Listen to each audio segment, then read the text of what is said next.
Now Congress has finally taken action, everybody, and it's the good news that everyone wanted to hear. The top lawmakers have proposed new legislation that will help senior citizens receiving Social Security benefits every month. Now you can see a $200 benefit increase soon, so watch the end of the video if you want to know how to receive the latest stimulus check. Now, a Democratic and Republican senator have just introduced a bill to make it easier for disabled and elderly Americans to save money. That's without getting deprived of their Social Security benefits.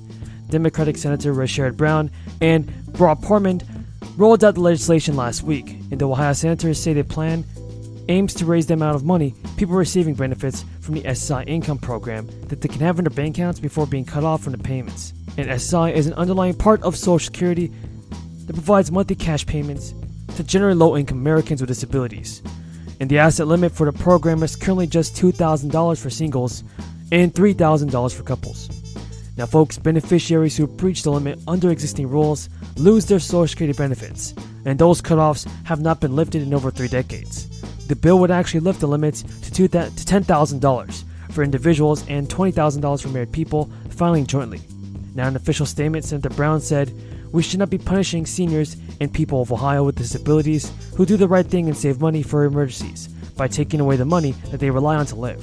Now SSI's arbitrary and outdated rules make no sense, and Rob Portman said in his same statement that he wanted to provide extra financial relief for people feeling burdened by inflation. According to Yahoo News, currently over 5 million SSI recipients get an average of around $625 every month. It forms the main source of income for over half of all beneficiaries. It's not only the policy to penalize disabled Americans. Employers are allowed to pay disabled workers what's called a sub-minimum wage. That is a wage lower than the federal minimum of $7.25 an hour. Disabled Americans can risk losing disability benefits and access to Medicaid if they get married, something the House Representatives have also introduced legislation to change.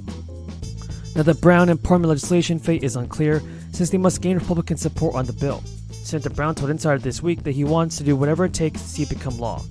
And with inflation increasing at its fastest rate in 4 decades, many folks are feeling the pinch of higher prices, none more than those that live on a fixed income. The 2022 COLA announced by the Social Security Administration last year is going to help monthly payments to beneficiaries from falling drastically behind. Every month, the agency sends out payments to the retirees, the disabled, as well as spouses and dependents of contributors. At the end of 2021, over 67 million beneficiaries received some form of financial support from the Social Security Administration. Over 72% were retired workers.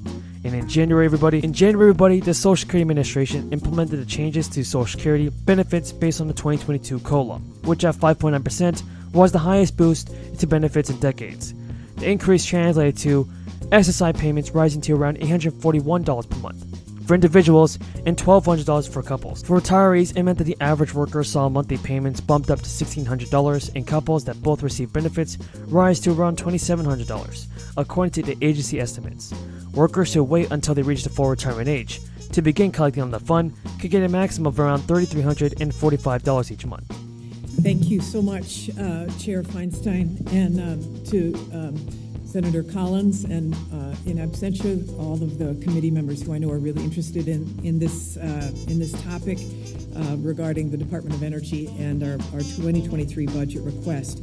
I'm so proud to lead this department as the 16th Secretary of Energy, and I'm grateful for the support that you've given to the Department of Energy, including through the 2022 omnibus legislation. Under the Biden administration, as you have noted, Madam Chair, the Department of Energy is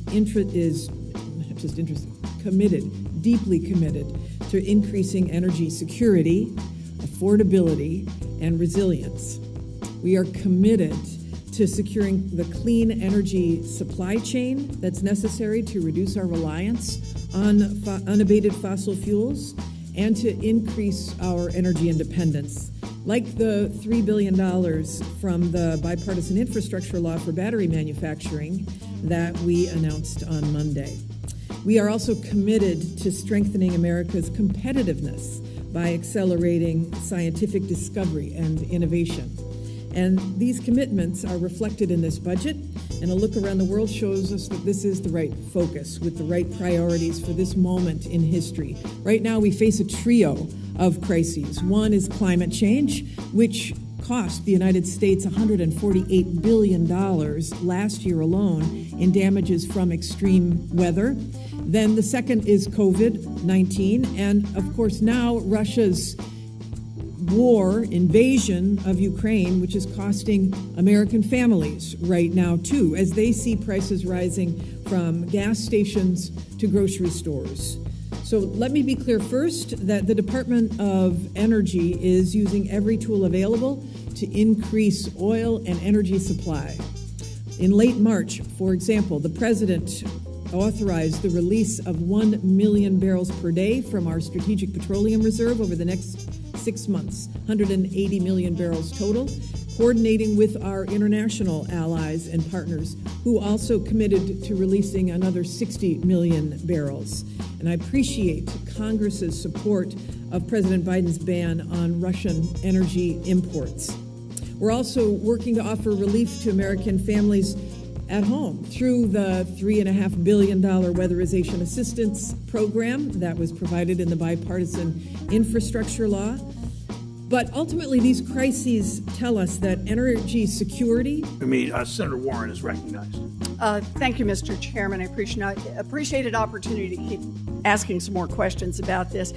So President Biden is considering canceling student loan debt for tens of millions of Americans, and Republicans are attacking the idea because they don't want the president to get credit for helping working families that need help.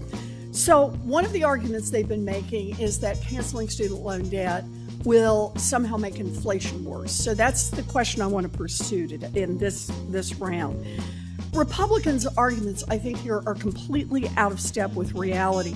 When the pandemic hit 2 years ago, President Trump halted all student loan payments, and they've been paused ever since then.